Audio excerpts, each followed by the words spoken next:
Hello, welcome back to My High Plains Life. I'm Danielle. It's June 21st and this is episode 23.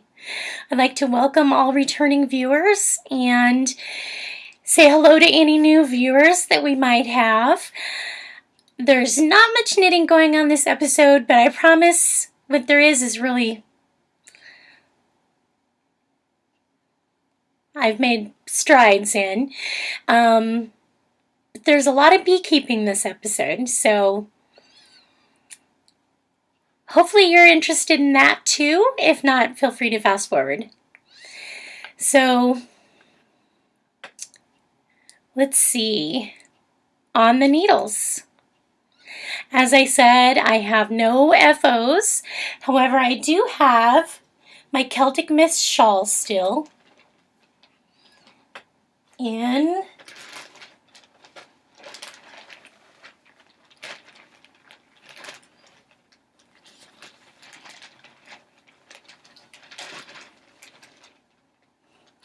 Madeline Tosh Pashmina, and this is all the yarn I have left. So that I haven't waited, but not much. I'm waiting on my third skein, and in the meantime, I've gotten a lot farther along in the border. Because I made this shawl bigger, there's a lot of border. But I love the cabling. I think it's coming out beautifully.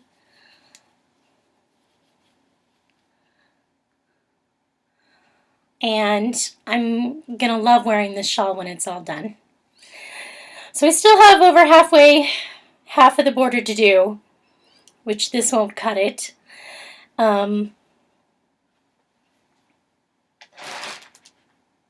And like I said, I'm just waiting for a new skein of pashmina to come in the warm denim colorway. I did make a new purchase at my local yarn store, You and Me, a yarn boutique, and this is a chart keeper. So it's got my chart for my cable pattern in it, and this is a magnet. So it keeps your place in line, and you just move it up as you go, which I think is genius. And this is from Slip Stitch Studio. And I love the bicycles on it. So that was my splurge to myself.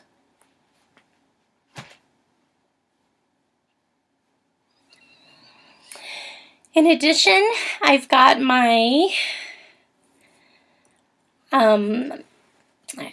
vanilla socks. I'm actually doing the blueberry waffle sock pattern, and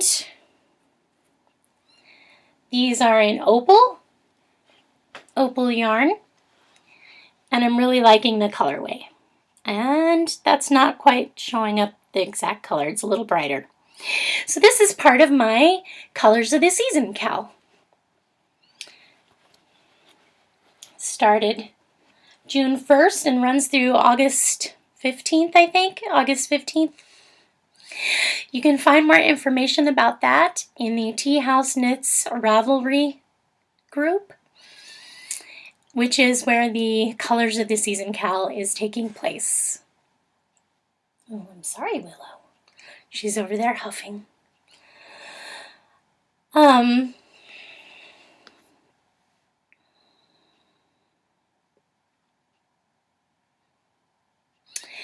far as under the needle, I've gotten a few blocks done for Nicole's wedding quilt. And by a few, I mean 2. This is the Kismet block. It's very simple, straightforward, uses up scraps. So 2 more blocks down. I only have 10 more 9-inch blocks and 10 more 6-inch blocks to do, and then all my blocks are complete for the top, and I just have to piece it together. I really need to get a charge on progress though, because I was hoping to have it done by July 15th. First I told myself the end of June. That's not going to happen. It's already the 21st. So I told myself July 15th, and that still gives me time to get it to the quilter and have it back in time to bind. Maybe before the wedding. So give myself a kick in the pants on that and buckle down and start working on quilt blocks. Sometimes it's hard though when I don't have the energy even to do something I enjoy.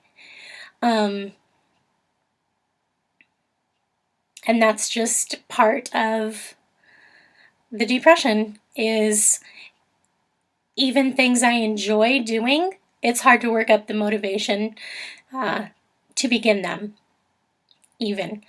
Much less something that I don't look forward to doing. That's just good luck.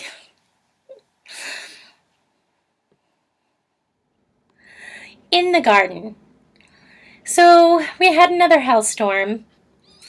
It wasn't as bad as last time, but it still hit the recuperating rhubarb, so it's recuperating yet again. It didn't seem to do as much damage to the other plants, and everything seems to be growing and flowering well. So, yay! The hops are about 7 to 8 feet tall right now. They've already gone up the 6-foot fence and a couple feet along the top of the fence line where I have them trellised. So hopefully we'll get a good crop of hops this year.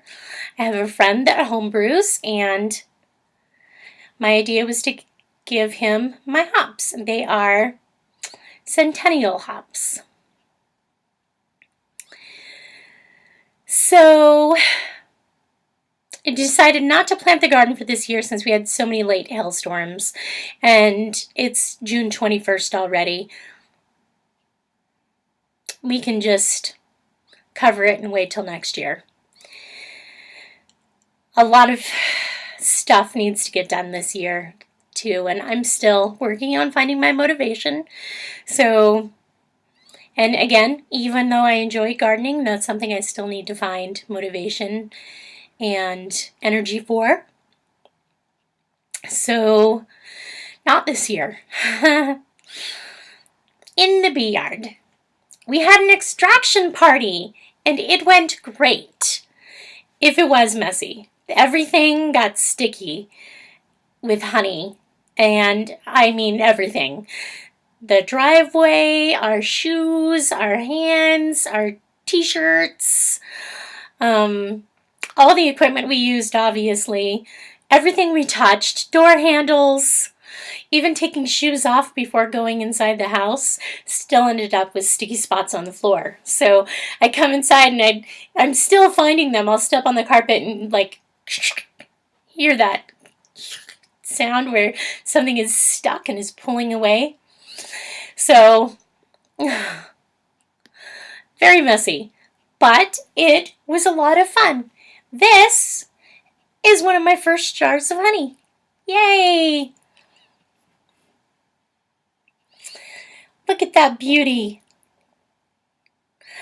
This is just one jar of mini. We figure we extracted about 6 gallons of honey. And I had friends over, so there was about 10 of us. And it took us about 4 hours to finish extracting all the frames that we had. And about 5 to 6 gallons of honey at the end. And we sent everybody away with honey and gave some to the neighbors. And I took some over to the lady at Homestake Nursery where we keep my bees, and gave her some honey as a thank you. And just tried to give some of it away. I'll save some for family and Christmas presents and some for us. So The extraction party went well. Our honey extracting party. We start with our boxes of honey frames, our capped honey,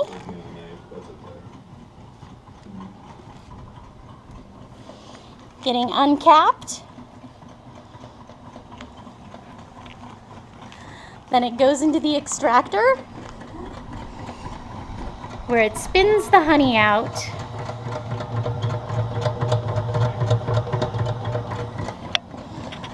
Then we drain it through the filter. And then we get jars of honey. Yay! And they are there. And we'll have more. And my husband used it as an excuse to go buy a power washer, claiming that he needed to get the driveway clean. Which, yes, there was honey on the driveway, so it's a semi-valid excuse. So he's like, yay, I get a new power washer. So he was happy. I've gone out on 2 swarm calls in the last week or 2. I only managed to get one of them, and I'm not sure if I got the queen at that. I did take it and install it in the hive. I checked them yesterday and they were still there, but I did not see any brooder eggs. So again, I don't know if I got the queen or not, and if they're just going to slowly die out. It's not enough population to make it worthwhile to requeen. It's $30 for a new queen. That's a lot of money on something that I don't know if it's going to survive. If the hive will survive or not anyway. So, in addition to the 2 swarm calls, so one of them I got, and another one of them, they flew away. I tried to dump them as much as I could into my box, but in brushing them off the chicken wire, they were attached to a corner of a garden plot that had been surrounded with chicken wire, and they were in the corner of it, and in order to get to them I had to brush them off and into the box, and they did not like that. Just took up, and I saw them all flying off, so missed that one. I also got a call for a hive extraction from a lady. She had bees in her house, where the sprinkler system, the line for the sprinkler system came out and went down to the valve box. There was a huge gap into her house, like 3-inch gap probably, 2x3 or 3x3-inch gap, and bees had gotten in and nested and made themselves right at home. And I could not see them from the inside. The unfinished storage room was not against that exterior wall where the sprinkler line went to the valve box. That was into a finished room, and I would have had to cut into their ceiling. Since the hive was relatively new, I figured I'd just vacuum it out and get as many as I could and seal it up. I realized I probably wouldn't be getting the queen in that. Really, this was more just of a hive extraction to get the bees out of this lady's house than to collect another swarm of bees for me. So I vacuumed what I could out, and even though I don't like doing it, I sprayed with pesticides so that the bees inside the hive that were left would die instead of finding their way further into the house. And that I sealed it up with the expanded foam insulation so that the opening was blocked. And some of the bees did find their way further inside the house. Only maybe 12 to 15 of them. enough to kind of freak her out a little, but they'd all died. So I was pretty positive that the pesticide spray would work and kill them all off pretty quickly, and she wouldn't have any further problems with bees. So hopefully they stay out of her house. Off topic. As I mentioned earlier, I've been participating in the Colors of the Season Cal. Started June 1st and it runs through August 31st, not the 15th. So you have plenty of time left to start. As I mentioned, if you're interested, go over to the Tea House Knits podcast group and check out the chat and FO threads. And if you decide to join the Cal, start a thread in our group. I'd love to see what's on your needles. All you have to do is make something in the colors of the season that inspire you. Very broad, very open. Leaves plenty of options for whatever you're working on. So that's all I have for today. Not much knitting, but hopefully the beekeeping kept you interested and you enjoyed the pictures and the short video I included. You can find me on Instagram and Ravelry and Periscope as DannyGirlCO, and show notes can be found at www.myhighplainslife.blogspot.com. Thanks for watching. Bye.